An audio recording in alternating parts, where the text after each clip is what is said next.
All right, shalom and good morning, Brother Randy here.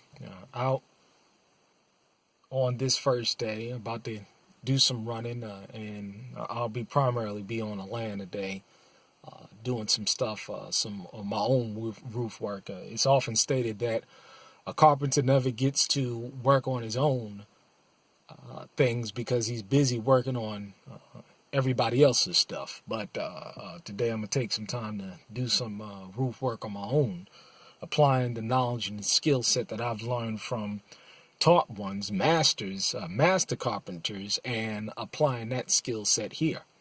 And this goes into what I'm going to talk about now. And there's so many false doctrines and teachings out there that you have to really be careful. You have to be really careful who you go about listening to. And I posted a video earlier about listening to the mannerisms or watching the mannerisms and watching people's lifestyles actually peering into their life to determine what fruit that they bear in their personal lives. And would you follow them? Would you listen to a person if they have no fruit in their personal lives, if they don't have their house in order? Would you listen to them? Again, no. You, in my personal opinion, you're a fool if you would. But this goes to the notion of who should you listen to. And I will quote Ephesians, I believe is Ephesians 4:10 or 4:11, and I will quote Jeremiah 3:15. In the time of the renewed covenant, you had apostles. And in the time of the prophets, he said in Jeremiah 3:15, he says that I shall send you pastors, plural, according to my heart, and these pastors are going to feed you with knowledge and understanding. In the book of Ephesians 4:11, he said he's going to send some apostles, some pastors, some teachers, some evangelists. So if you look at that in context, some people are going to get pastors, some people are going to get evangelists, some people are going to get teachers, some people are going to get apostles. And this is all done for the edification of the church. I can sit here and I can tell you without a shadow of a doubt that the Most High has been able to bless me in teachings with teachers and pastors that has fed me with knowledge and understanding in aspects of my life. I wasn't sent an evangelist. I don't know any evangelists, but if that's the word said, there's other people out there that are up under evangelists. There are people out there that are up under pastors. There's other people that are up under teachers, because that's what it said, and it's all for the edification of the church. Sure, can you have a teacher and a pastor, or an evangelist and a teacher? As long as these people are preaching the word and they are living the word, I will listen to what they have to say. The problem is that there's so few people that are actually living this word, so therefore they're not qualified to be a teacher, a pastor, an evangelist, because they're not doers of the word. And this is my personal take on it. I don't listen to anybody who does not provide me a living example. I would not be where I am today, coming out of the city, living on a piece of land, becoming a shepherd, becoming a carpenter, becoming a gardener, becoming a hunter. You get it? If I did not have living examples that I can watch the mannerism and their lifestyles before me and duplicate what they do. Is this making any sense? Is this making any sense to you people out there? So when somebody gets up and they are attempting to teach something and they're attempting to quote something, are they sent to edify you? Do they live an example that you would want to follow? This is what a wise man does.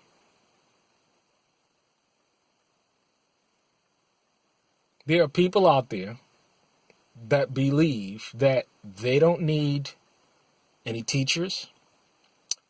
They don't need any pastors. They don't need any evangelists. They don't need the examples of the living examples of the apostles or they don't need anything because they just know the word, but they have no verification by other men, or when you look at the mannerisms of their lifestyle, that confirms any real qualification whatsoever. Think about that for a second. Really absorb that.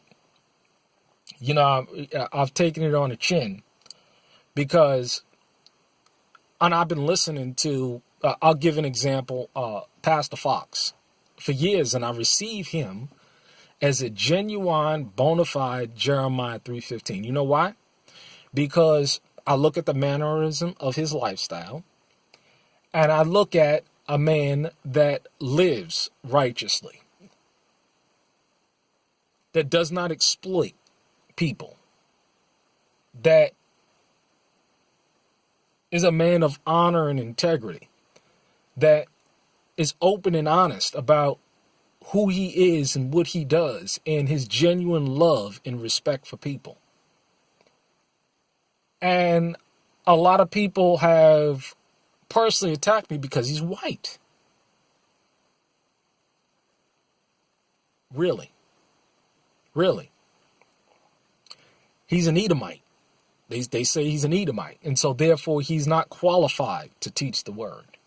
Well, really, if that's the case, I look at a whole lot of these black preachers and teachers and pastors, and I tell you, man, I posted a video. I posted something on Facebook of how you got this one pastor that just so happens to be black, who's standing on the backs of his parishioners because his feet cannot touch the floor.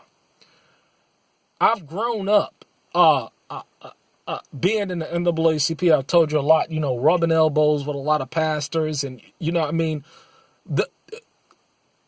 the black church headed by the black pastors are some of the most richest, most vilest, most scandalous, most cunning, most manipulative, richest, vilest pastors, reverends that you can ever meet. Let me tell you, I have been around these people.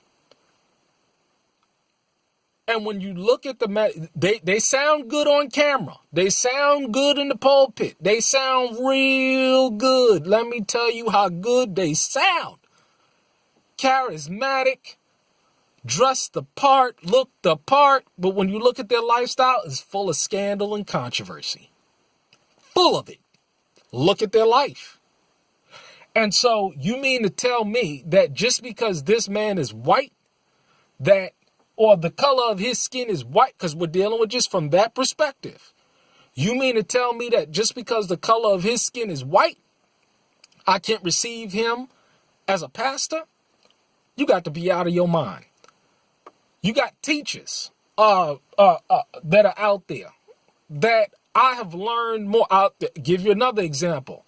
White. Teacher Shane. I have been blessed through his knowledge, wisdom, and understanding. Now, I'm just talking about bona fide teachers, bona fide pastors that just happens to be white. I've learned so much and been able to apply those concepts when it comes to my family and how I should be dealing with certain things when it comes to my son that has been a blessing beyond measure. And he's white. and I receive him as a teacher. Because Jeremiah 3:15 says, I shall send you pastors, plural, that shall feed you with knowledge and understanding. In Ephesians 4:11, it says, I shall send some pastors, some apostles, some teachers, some evangelists. I don't give a damn what color skin they have. And all these camps, all of these assemblies, all these ministries, they get so tied up in Esau's the white man. But when you look at the mannerisms of these black elders, these black pastors, these black evangelists, I don't know any evangelists, these black so-called apostles and all of these black guys, nothing but controversy and scandal, nothing but it.